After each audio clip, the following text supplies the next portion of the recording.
Jinesh, hi, good morning. Just looking at the underlying trend that you're seeing in IT, irrespective of such a shaky, wobbly global market rubbing off on us and our own domestic factors, IT has really been resilient.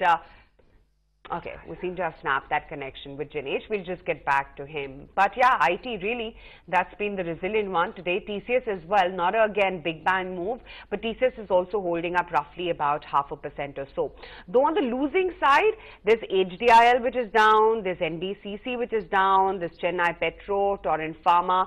These are all names which are seeing some negative traction built in. Aviation is holding us very smartly. Talk about some of those flight cancellations because of some engine technical troubles with Interglobe or for that matter Go. Look at Jet, that's shot up 2%, and one can vouch for that this time around all the other airlines aside of Go and Interglobe are bound to see extremely heavy passenger traffic data. I mean, by default, yes, because all the passengers had to be shifted to other airlines. But yeah, Jet is a big mover right now. But Jinesh is back with us. Jinesh, morning, can you hear me clearly? Morning. Yeah, I can hear you. Okay, great. Jinesh was wondering as to what to do with IT now in case someone has missed to catch up on the rally that has played out so smartly in IT. And even right now, it seems like that's the only hiding pocket in an otherwise volatile, weak market. Do you sense there is still opportunity one can buy into IT names?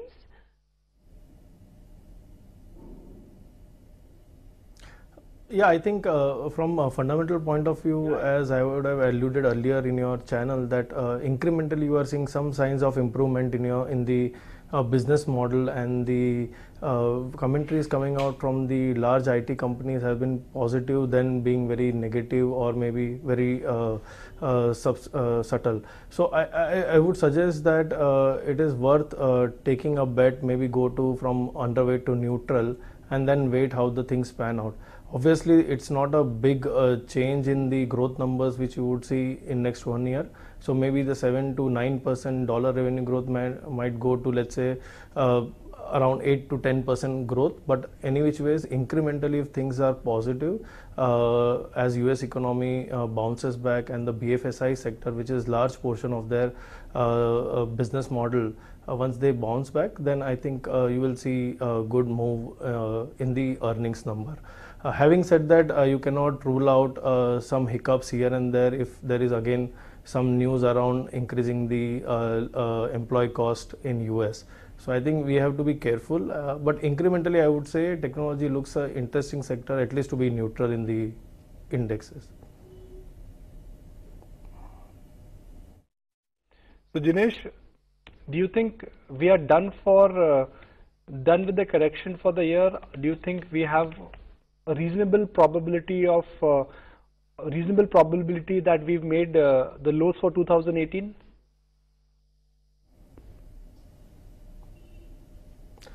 So I feel it's very difficult to take a call. I think we expect that near term it would be more of a sideway into a range of 11,000 to 10,000 Nifty index, and the good part is the earnings growth is better and is picking up. You are seeing good data points, rural India picking up, micro India doing well, and obviously when you talk to the companies, they are more upbeat than what they were like 6 months back.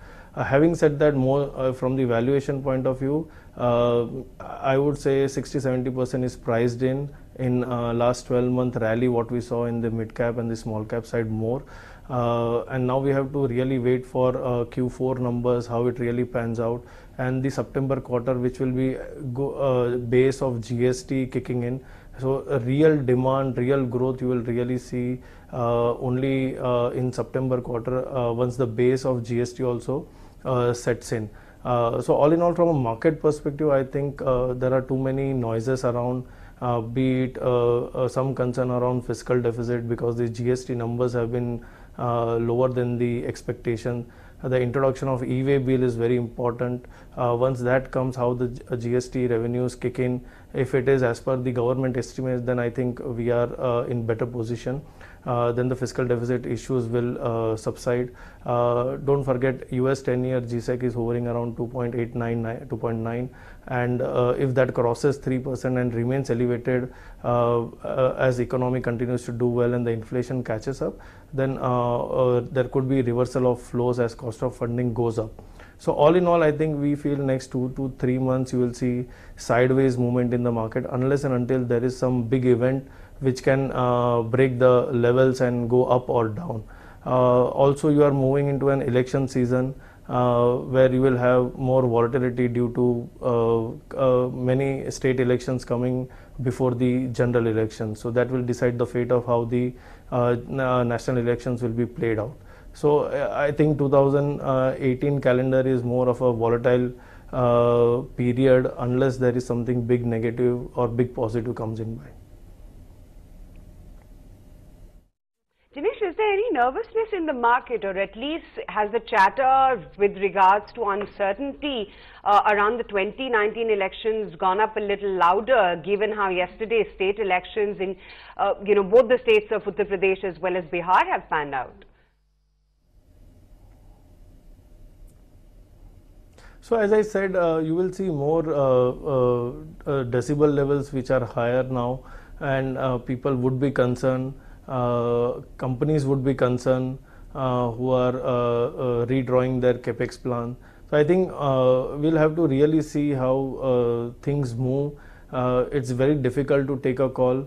Better to be neutral as a house. Whatever happens, we'll have to take it as an event and then just concentrate on the stocks what we are owning. But having said that, the markets are shaky because of that also, and that will play out over next 6 to 12 months. So up until then, besides IT, Jinesh, that you've already talked about, what according to you are good opportunities in the market that investors can look at for, say, a 1 to 2 year time frame? See, I think we still continue to like domestic stories, be it private sector banks, especially retail focused private sector banks, NBFCs, consumption space, auto ancillaries. I think wherever there is a B2C kind of a model, I think you are really seeing earnings momentum continuing and continue to do well, and that is where we would like to place our bets from a domestic point of view. And just from the hedge, you are more into IT now than in pharma. You are more in IT than pharma, but IT again is no longer a value proposition. I was looking at numbers from TCS. It's trading at something like 17-18 times 1 year forward with a promise of 8-9% growth. So do you think now IT also is way off the mark? It may optically look defensive, but the valuation comfort has vanished.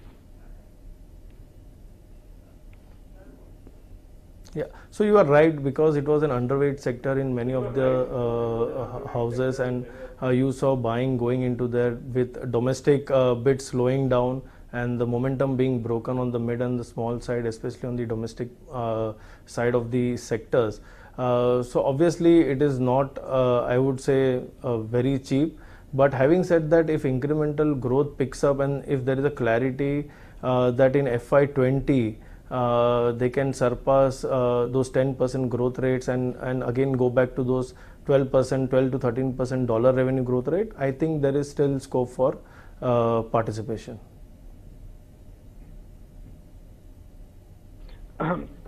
Jinesh, we were looking at some data for insurance sector in the morning, and frankly insurance companies have managed to outperform in this fall.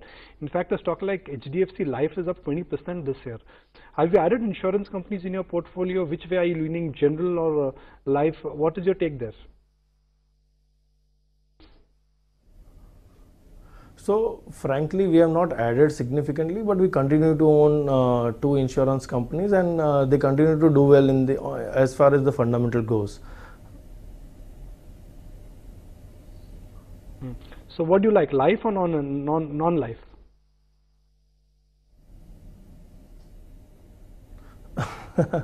So we have one of the stock which is both into life and non-life, and one of the stock which is purely into life, and we have good investment in those stories. You like consumption, but the best proxy on consumption is always staples.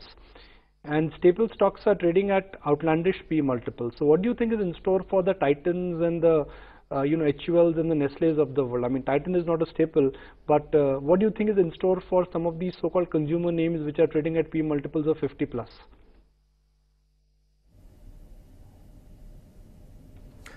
See, I think, Nikunj, if you see what happened after the Lehman crisis, the filtration of the stocks have gone up dramatically. People want to concentrate only on strong management, governance systems, where governance systems are high, where there is a longevity of growth, there is a secular growth trend which you can foresee over next 10 years. So I think to that extent, people have the new money which has come in, or the old money has shifted from, let's say, an infra type stories to consumption led story. And please don't forget, India is all about consumption. So be it a retail private sector bank or a niche NBFC which is participating into consumer durable financing type business, or a staple or a discretionary spend, at the end of the day, if your per capita income has to grow and your GDP growth rates are at 7.5 for next 10 years, I think there is a huge scope for growth for all these companies, and I think that is what is being seen in the valuation. So people are ready to give near-term valuation, but they want to be in company which can deliver good ROEs, can deliver 5 years of 15, 20, 30% growth, and are known companies and and can become from mid cap to large cap, or from small cap to mid cap to large cap. So I think the filtration of stocks have been such that there are only good 200 good stories to play in India, and people want to just buy that. Okay. Jinesh, on the topic of PSBs and PSU banks in particular, given how sharp the correction has been, do you think at any point would they make for a buy? I mean, to be fair, you are seeing some of those short covering led bounces in the last 1 or 2 days within the PSBs. They're beginning to look up just a wee bit. But at any given point, do you think they would make for a buy? Maybe not the PNBs of the world, considering that seems to be the tipping point for all the fall in the entire pack, but maybe some others.